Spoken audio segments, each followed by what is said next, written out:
தமிழ் நெஞ்சங்களுக்கு வணக்கம். மீண்டும் அடுத்த பதிவில் சந்திப்பதிலே நான் மிக்க மகிழ்ச்சி அடைகிறேன். மகிழ்ச்சி என்பது என்ன? இன்னைக்கு மகிழ்ச்சியாக இருப்பதற்கு நாம என்ன செய்யணும் அப்படிங்கிறதான் இந்த வீடியோ பதிவில் பார்க்க போறோம்.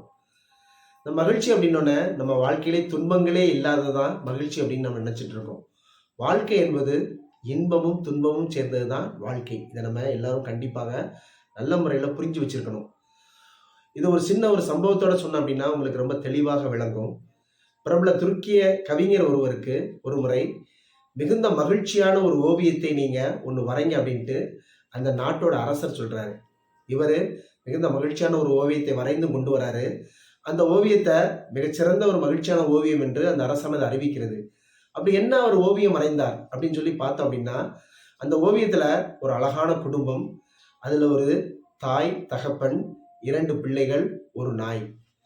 இது எல்லாம் சேர்ந்து என்ன செய்யறாங்க அப்படின்னா ஒரு பெட்ல உட்காந்து படுத்திருக்காங்க. இரவு நேரத்துல எல்லோரும் மகிழ்ச்சியா என்ன செய்யறாங்க, எல்லோரும் 4 பேரும் அந்த நாயும் என்ன செய்யுது அப்படின்னா அந்த பெட்ல வரிசையா என்ன செய்யறாங்க, தூங்கிக்கிட்டு இருக்காங்க. அப்போ இதுல என்னங்க பெருசா இருக்கு, பெட்ல தூங்கிட்டு இருக்காங்க, இது என்ன மிகப்பெரிய மகிழ்ச்சியான ஓவியம் சொல்லி பார்த்தோம் அப்படின்னா, அந்த பெட்டுக்கு கீழே அந்த பெட் வந்து ஒரு கட்டில் மேல இருக்குது. அந்த கட்டில் காலை பார்த்தீங்க அப்படின்னா ஒரு கால் வந்து உடைஞ்சிருக்கு. கட்டிலுடைய கால் ஒன்று வந்து உடைஞ்சிருக்கு. இந்த உடைந்த காலை என்ன செஞ்சிருக்காங்க அப்படின்னா சரி செய்வதற்காக என்ன செய்யறாங்க, 2 செங்கலை வச்சு என்ன செய்யறாங்க, முட்டு கொடுத்துருக்காங்க. 2-3 செங்கலை அதன் கீழே வைத்து அது அந்த செங்கல் தான் காலை ஆக்ட் ஆகுது. அந்த செங்கலை முட்டு கொடுத்து என்ன செய்யறாங்க, அவர்கள் ரொம்ப அமைதியா அந்த கட்டிலுக்கு மேல உள்ள பெட்ல நல்லா தூங்கிட்டு இருக்காங்க. அப்போ இந்த கட்டிலோட கால் சரியில்லைனாலும் என்ன செய்யறாங்க, பரவாயில்லன்னு சொல்லி என்ன செய்யறாங்க, அவர்கள் நிம்மதியா 4-5 பேரும் தூங்கிட்டு இருக்காங்க. அதே மாதிரி நாயும் சேர்த்து சொல்றேன். அந்த நேரத்துல பெரிய மழை பெய்யுது. அது ஒரு நல்ல ஒரு சாதாரண ஒரு வீடு, அதாவது ஓட்டு வீடுன்னு சொல்லுவாங்க. அந்த ஓட்டு வீடு மேல மழை பெய்யறதுனால அந்த ஓட்டுல ஓட்டை இருக்கனால அந்த ஓட்டை வழியா தண்ணி ஒழுகிட்டு இருந்தது.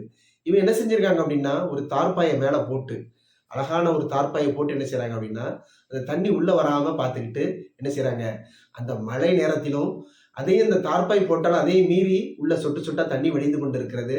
சுத்தி பிரச்சனைகள் இருந்தாலும் கட்டில்ல கால் சரியில்லை, அது செங்கலை கொடுத்து முட்டு கொடுத்து வச்சிருக்கிறாங்க.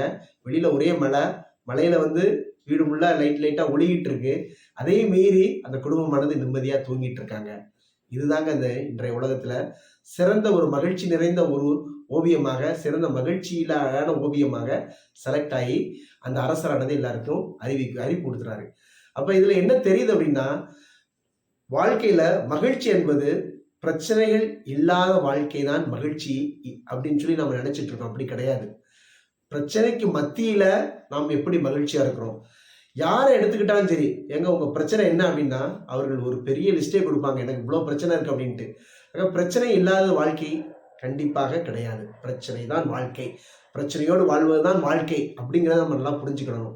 ஆனா அந்த பிரச்சனைக்கு மத்தியில நம்ம மகிழ்ச்சியா இருக்கிறதா இன்றைக்கு ரொம்ப முக்கியமானது. நம்ம சூழ்நிலைகள் மோசமாக இருந்தாலும் சரி, நம்மை சுற்றி எது மோசமாக நடந்தாலும் சரி, நாம் நமது மனதை நம்ம என்ன செய்யணும், மகிழ்ச்சியா வைத்துக்கொண்டு பிரச்சனைக்கு மத்தியிலேயே கடவுள் நம்மளை வழி நடத்துறாரு, கடவுள் என் கூட இருக்கிறாரு, கடவுள் என் வாழ்க்கையை பொறுப்பெடுத்து கொண்டு வழி நடத்துவார் அப்படிங்கிற ஒரு மிகுந்த ஒரு விசுவாசத்தோடு மிகுந்த ஒரு நம்பிக்கையோடு நம்ம வாழ்க்கையை என்ன செய்யுங்க, முன்னேறி கொண்டே போங்க. இப்ப நம்ம பார்த்தீங்க அப்படின்னா நம்மை சுற்றி மோசமான விஷயங்கள் நடந்துட்டு இருக்கும், நம்மை சுற்றி ரொம்ப கேவலமான விஷயங்கள் நடந்துட்டு இருக்கும். அதெல்லாம் நம்ம பொருட்படுத்தாமல் அதுவும் சேர்ந்ததுதான் வாழ்க்கை என்பதை மனதில் வைத்துக்கொண்டு இப்படி வாழணும் அப்படிங்கிறது தான் இந்த ஓவியமானது நமக்கு உணர்த்துகிறது.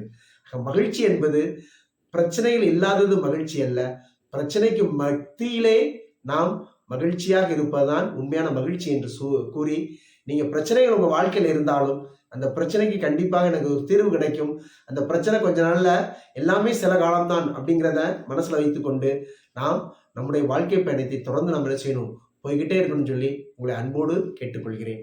அன்புடன் ஜஸ்டின்.